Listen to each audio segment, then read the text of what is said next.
Bonjour. League of Legends, le jeu de Riot Games sorti en 2009, Je le sais ça. Hein. qui a, je pense, explosé le plus d'écrans au monde.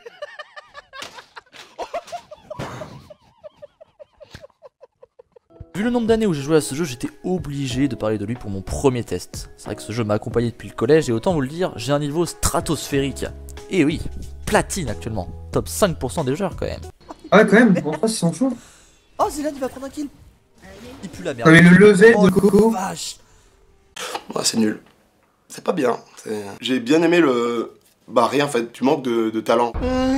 Et oui, je joue depuis la saison 4, ça fait 10 ans que je joue à ce jeu. Ça fait beaucoup là, non? LoL c'est quoi au final? C'est un MOBA où le but est, à l'aide de votre équipe composée de 5 champions, de détruire les armées, les tourelles et enfin le nexus de 5 autres joueurs afin de gagner la partie et les précieux LP qui vont avec. Lorsque vous démarrez, vous choisissez une lane, une voie en français, sur laquelle vous allez passer un long moment, à peu près 20 minutes, avant que tout le monde commence à se disperser un petit peu.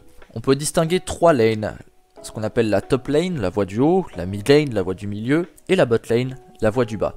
La top lane est composée en général d'une personne, tout comme la mid lane, et la bot lane est composée de 2 personnes. Je suis ravi d'avoir une secrétaire aussi jolie. Pardon? Autre rôle très important, nous avons aussi le jungler qui lui joue dans la jungle, comme son nom l'indique. Et le jungler, son but est de prendre un maximum d'XP contre les monstres et d'aider ses coéquipiers en leur faisant ce qu'on appelle des ganks. J'ai rien compris. Actuellement, mes mains sont Maître Yi et Warwick. Pour ceux qui connaissent le jeu, vous avez donc compris que je suis un jungler. Le jungler, pour moi, c'est le rôle le plus important avec le support parce que le jungler est là uniquement pour faire gagner toutes les lanes. Nous avons un destin. Les gens qui ont un destin, c'est très rare. Pour ça qu'ils sont obligés de prendre un peu de pognon, baiser 2-3 putes. Le gros point fort du jeu, c'est aussi son pire défaut, la diversité des champions. Il y a trop de personnages. 158 à l'heure de cette vidéo et c'est le problème. Comment veux-tu équilibrer autant de persos? Même si oui, c'est vrai, ça apporte énormément de diversité et empêche de se lasser du jeu, ça fait chier. Après bon, tous les joueurs ne sont pas d'accord sur quel perso est broken ou non. Un bronze notamment trouvera que Maître Yi est complètement fumé, tandis qu'un challenger, il verra qu'une petite crotte. Et il y a certains persos en fait, dès que t'es avec eux, tu sais que t'as perdu. Comme par exemple Teemo. Cette espèce de nain avec une écharpe. C'est impossible de gagner quand tu as un Teemo en top lane. C'est quelqu'un qui est là uniquement pour t'enculer ta partie. Tu n'es pas seulement un lâche, tu es un traître. Comme ta petite taille le laissait deviner. Et toi, tu es quoi, toi? Hein? Toi, qu'est-ce que tu es, toi? N'a des noms. Et c'est vrai, l'écart de niveau entre les plus grandes divisions est énorme. Mais sous Diamant, tous les joueurs ont le même niveau. Ridicule, les gens sont nuls. C'est nul, nul, archi nul, vous êtes des zéros. Je fais partie du top 5% comme je vous ai dit plus tôt. Je fais partie des nazes, d'accord? Mais je fais partie des nazes qui se sentent bons. Et je fais partie des nazes qui croient qu'ils sont bons parce qu'ils sont plus hauts que d'autres nazes. Non, mais à quelle heure il va se réveiller sans déconner? Pour avoir joué à tous ces Hello, sachez que bronze, silver, gold et platine, ce sont les mêmes niveaux de jeu, les mêmes joueurs. La seule chose qui change, c'est l'arrogance. Il est nul. Mais moi, j'ai du talent.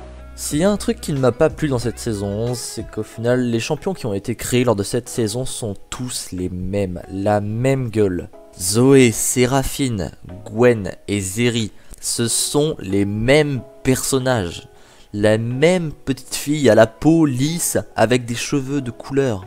Ils n'ont pas cette identité en fait qu'a un Aatrox, qu'a une Yumi, même si c'est un perso que je déteste. Et sur LoL, il y a d'excellents moments. Allez, ça FF les petites victimes. Voilà, on leur a montré à ces chiens.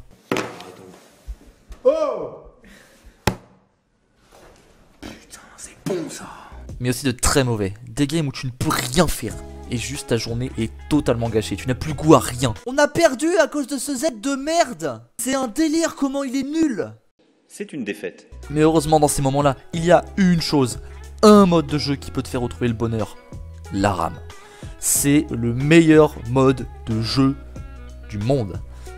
Une ligne droite avec 10 champions sélectionnés aléatoirement par le jeu, un par joueur, un endroit pour se péter la gueule. Ça permet de se sortir de son confort en testant de nouveaux pics et ça entraîne au teamfight, à dodge, à plein de trucs. Et puis merde, on est là pour se castagner, on est là pour se foutre sur la gueule.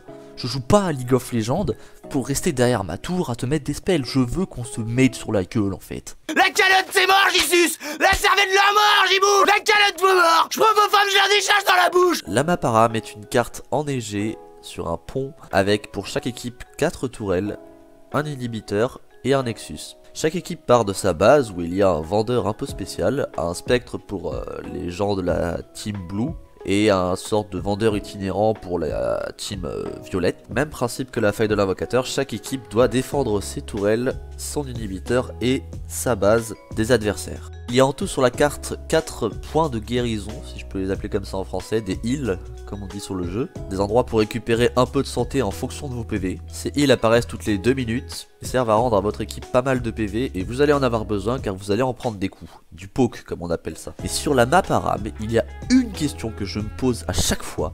Pourquoi il y a une bite dans chaque base? Je m'attendais à quelque chose de beaucoup plus petit et c'est vrai que c'est assez impressionnant la grandeur. Regardez cet espace entre les tourelles et ce long trait qui donne jusqu'à l'inhibiteur. C'est une bite.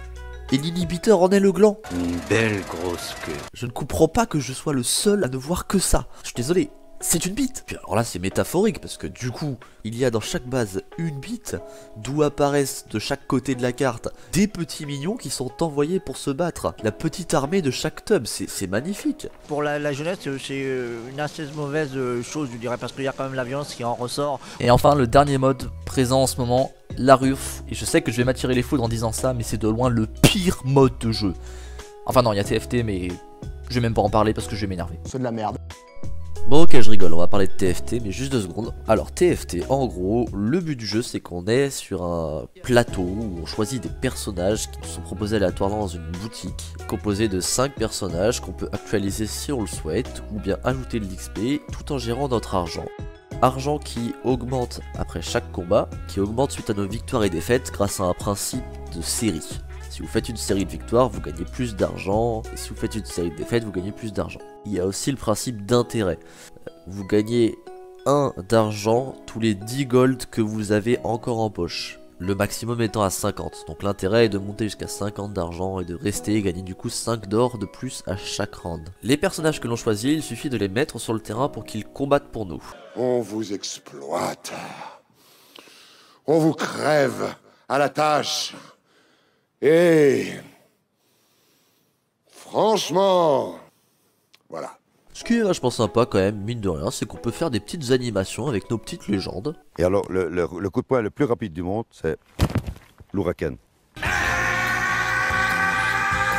Mais le problème du mode TFT, c'est la RNG, la putain de RNG. Tout va dépendre des items sur lesquels on va tomber. Si comme par hasard on tombe 20 fois d'affilée sur un perso dont on a besoin, bah voilà, bravo, c'est gagné en fait, parce que voilà, vous avez un perso en or. Et j'ai fait une partie tout récemment de TFT pour me refaire une opinion du coup, et en fait, bah voilà, je galérais à passer mes persos en argent pendant que ce gros fils de pute arrivait à avoir 4 persos en or. Eh, le mec dans la vidéo, je te regarde ma story là, je te baisse ta mère, je te baisse ta mère. C'est le problème de TFT, c'est la RNG, elle est beaucoup trop présente malgré ce qu'on en dit. Il y a certes un écart de niveau entre les mieux classés et les moins bien classés, mais c'est beaucoup trop dur de monter à cause de cette RNG. Ou alors peut-être que le problème vient de moi et que j'ai jamais de chance sur les items et les persos, c'est possible aussi. J'ai toujours eu du bol avec l'aléatoire moi. Enfin voilà, maintenant revenons à la RURF. Le principe c'est qu'on te donne des persos au pif parmi les 158 persos du jeu et que tu dois te bastonner avec les autres en ayant des temps de récupération réduits de 80%. Combien? Ce qui veut dire que tu peux faire chacun de tes putains de spells toutes les 2 secondes. Autant dire que ça vole dans tous les sens. Ça n'a même plus aucun sens d'essayer de dodge puisqu'en fait il y a beaucoup trop de trucs à dodge. C'est un bordel. Le seul moment sympa en ARURF, c'est le début. Où d'un accord commun, tous les joueurs de League of Legends se rendent en top lane grâce au canon pour se mettre sur la gueule en 5v5. J'aime me battre. Enfin voilà, League of Legends c'est avant tout un jeu avec une gigantesque communauté, plus ou moins bienveillante, entendons-nous. Vrai salope, joueur mort. C'est pas très convivial. Je crie souvent Where is the love, comme dit Black Eyed Peas. Et là je dis il est là. Il est juste là. Mais surtout le jeu e-sport par défaut, c'est un succès mérité par l'équipe qui chaque année voit les choses en plus grand. C'est très beau de revoir des stades remplis, des gens passionnés par le jeu vidéo et par ce jeu en général. Je dois avouer que je n'ai jamais vu autant de fils de pute. En résumé, League of Legends, jouez-y. Et ensuite désinstallez. Parce que malgré tout le bien que j'ai pu en dire, League of Legends ça reste un gros jeu de merde. Petit fils de pute.